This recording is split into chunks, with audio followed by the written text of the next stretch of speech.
minute. I actually have a tab about homosexual ducks. Duck. Where is it? Where is it? Where's my tab? Where's my tab? Yeah. How gay dead duck sex was discovered. With all the interest in duck sex these days, a lecture by the scientist who discovered gay mouth necrophilia. I really hate how my nipples just like, I have naturally hard nipples and like I hate it. I absolutely hate it. They're always staring everyone in the face, including myself if I look in the mirror. And this is a fairly thick shirt too. Oh, experts agree. Scientists says we all know the value that carries, considering how absolutely ideologically captured these people are nowadays. I saw this documentary. No, I'm lying. It was a podcast, and it was a history podcast. I didn't have a lot of internet at the time, so I figured I might as well listen to a history podcast. On comes this woman, right? And they're supposed to talk about the Yamnaya. And she starts talking about the Yamnaya was actually very culturally diverse. And we have to talk about this because there is right-wing groups that just have... If I remember, we do have genetic evidence of the Yamnaya. Okay, so you're wrong. As well as this is thousands of years ago in Eurasia. I highly doubt there were a bunch of black pygmies running around. Right, this is exactly what I'm talking about. Now, I have a background in ethology. Not highly qualified, did study it a little bit more than my peers. That's the word I was looking for. I was thinking classmates, but this was in college, and saying peers makes it sound more like adult. But I don't have a doctorate in it or anything. A lot of self-study, but I do have some certificates behind my name. In order for an animal to qualify as a true homosexual, no, not did a little, they're baby animals. A big issue when it comes to understanding animal behavior is people keep on projecting human thoughts, feelings, and emotions onto an animal. I don't care who has what opinions. It is a scientific sin, and I'm going to explain why. I have worked with various different animals over the years, and I had a short stint trying to deal with behavioral issues in dogs when I was a bit younger. When you treat a dog with human thoughts, feelings, and emotions, I should frown less. Trying to concentrate, that's why. When you project human thoughts, feelings, and emotions onto an animal, why did many of these dogs have behavioral issues? It's because the owners treated them like little people. When I would come in and I treat them like an actual canine dog, the behavioral issue would be alleviated. The very fact that human psychology aggravates behavioral issues, but applying canine psychology alleviates the behavioral issues, proves that there is not a person inside of an animal's head. And although they have access to some feelings like anxiety, fear, hunger, and thirst, like male emotions, they are not nearly on the same intellectual and emotional complexity of human beings. A big issue, and vegans love doing this, they say, well, this animal has the intelligence of a 3-year-old, and so they're just like a real child or whatever. But they fail to understand that intelligence does not equate to the same psychology in humans. A pig with the intelligence of a 3-year-old is not equivalent to a 3-year-old human child. They've got vastly different psychologies. I remember years ago there was this vegan, I don't know. Years ago there was this girl on TikTok, of course, and she said something, and this pisses me off to this day remembering it. Dominance and submission theory training is bunk. No, it's not. Go back to riding horses and dick. Anyway, no, wait a minute. This video isn't about dominance and submission yet. Oh, that's a great segue, because I actually do plan on bringing something up like that a bit later on. Homosexuality in animals is not equivalent to homosexuality in humans. Not even remotely the same.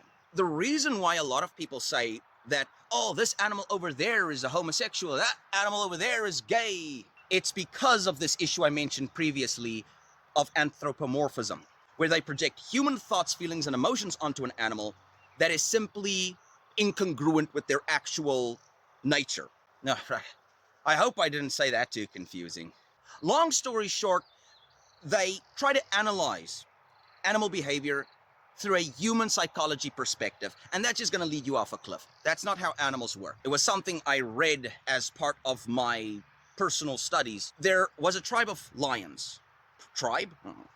There was a pride of lions. There was no males. I believe all the males died out and it was just a group of females. The dominant female actually air humped one of the other females in an attempt to establish dominance. Another perfect example, there was a zoo in Germany with 2 male vultures.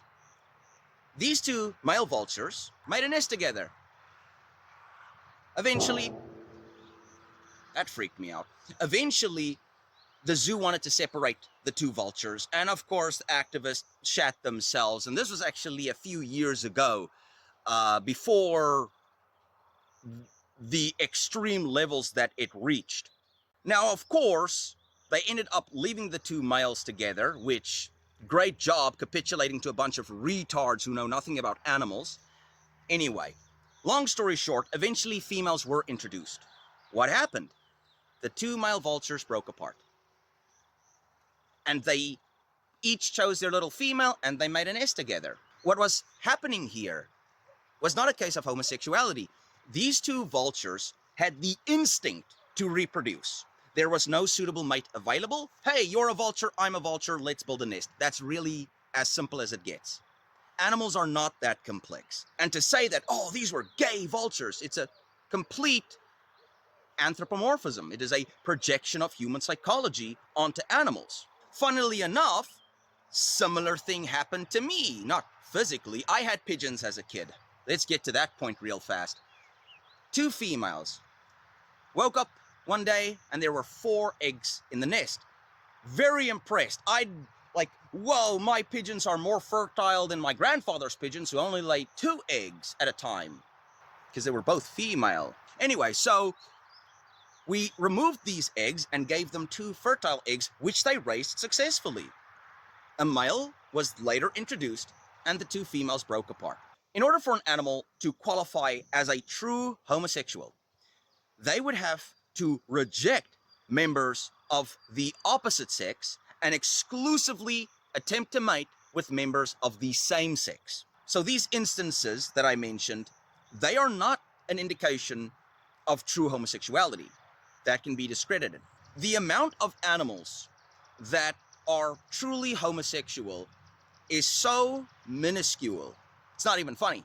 Sheep, for example. There are instances where, I believe it's something like 10% of sheep will, though having access to females, will ignore them to exclusively mate with males.